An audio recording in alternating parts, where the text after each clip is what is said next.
من السما نزل به جبریل. لوگو سنو، میں نے جہاں شادی کی، میں نے جہاں بیٹی کی شادی کی، پہلے آسمان سے جبریل فرشتہ اللہ کا حکم لے کر آیا، پھر میں نے قدم اٹھایا. سمجھ گئے میری یہ بات سمجھ گئے سارے؟ اب اگلی سنو. حضرت علی فاطمہ کا رشتہ لینے آ گئے اور جبریل ان سے پہلے آ گیا کہ یا رسول اللہ فاطمہ علی کے لیے ہے. باپ محمد مصطفیٰ جیسا ہے، رشتہ مانگنے والا علی جیسا ہے، اور بیٹی فاطمہ جیسی ہے.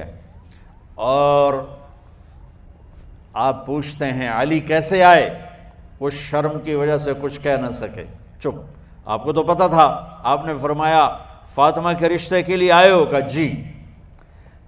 تو جبریل تنال بیٹھا ہوا ہے کہ یا رسول اللہ اتھے ہی کرنا ہے.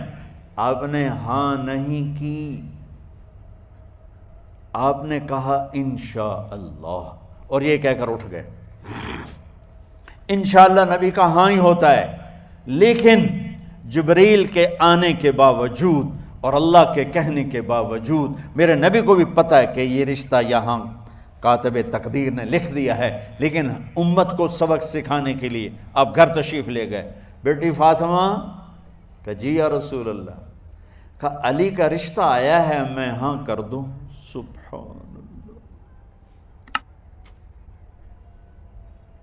میں اپنے دیہاتی بچیوں پہ مجھے رونا آ گیا کہ جنہیں پتہ ہی نہیں ہوتا سانو کہیں دے نال بندے پہ جانور ہے یا انسان ہے. علی جیسا داماد، چلو علی کو چھوڑو، فاطمہ کو چھوڑو، جبریل آیا بیٹھا ہے، جبریل آیا بیٹھا ہے. اس کے بعد فاطمہ سے پوچھنے کی کیا بات ہے؟ جبریل آ کر کہہ رہا یا رسول اللہ، اللہ کہہ رہا ہے فاطمہ علی کے لیے ہے اور علی فاطمہ کے لیے ہے، اور پھر آپ کہتے ہیں بیٹی فاطمہ ہاں کر دو. ہماری تو آج کی بیٹیاں انکار نہیں کرتی، چپ کر کے گاں ماش طرح بن چھڑ دین کلے نال.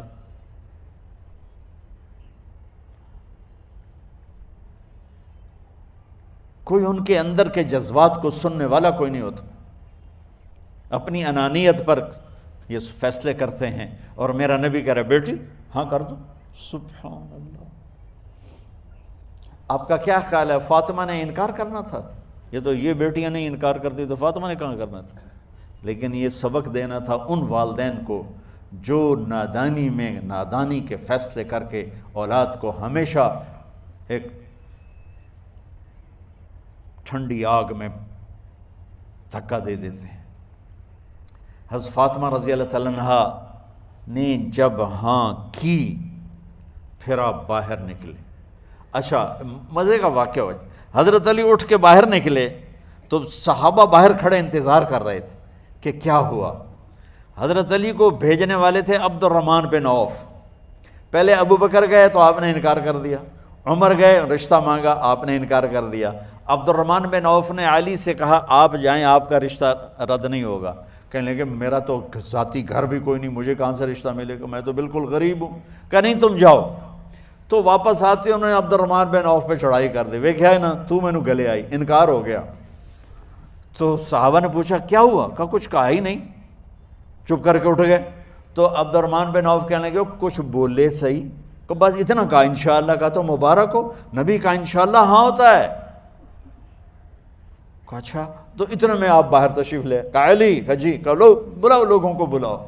ساری مسجد بھر گئی، آپ کی ساری مسجد فل ہو گئی. آپ ممبر پہ کھڑے ہوئے علی کو سامنے بٹھایا.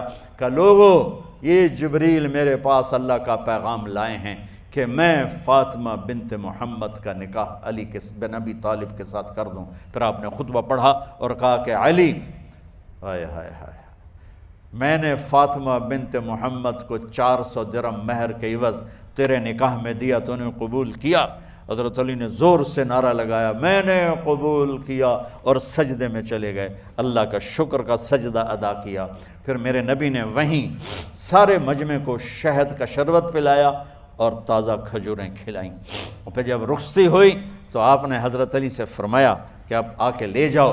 پھر آپ نے حضرت ام سلمہ، حضرت حفصہ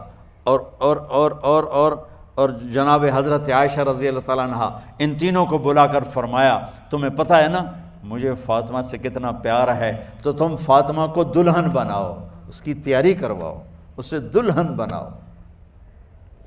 تو ان تینوں نے حضرت فاطمہ کو دلہن بنایا۔ پھر آپ نے حضرت علی کو پیغام بھجوایا، وہ تشریف لائے، اپنی اونٹنی لے کر آئے، حضرت عقیل ساتھ آئے، سلمان فارسی ساتھ آئے، اور دروازے پر اونٹنی بٹھائی، آپ علی کو اندر لے گئے اور یوں فاطمہ کا ہاتھ پکڑ کے علی کے ہاتھ میں دے کر فرمایا، علی تمہیں نبی کی بیٹی مبارک۔ سبحان۔ پھر آپ نے کہا، میری بیٹی فاطمہ، مجھے اپنے خاندان میں جو سب سے زیادہ محبوب تھا، میں نے تیرا ہاتھ اس کے ہاتھ میں دے دیا ہے۔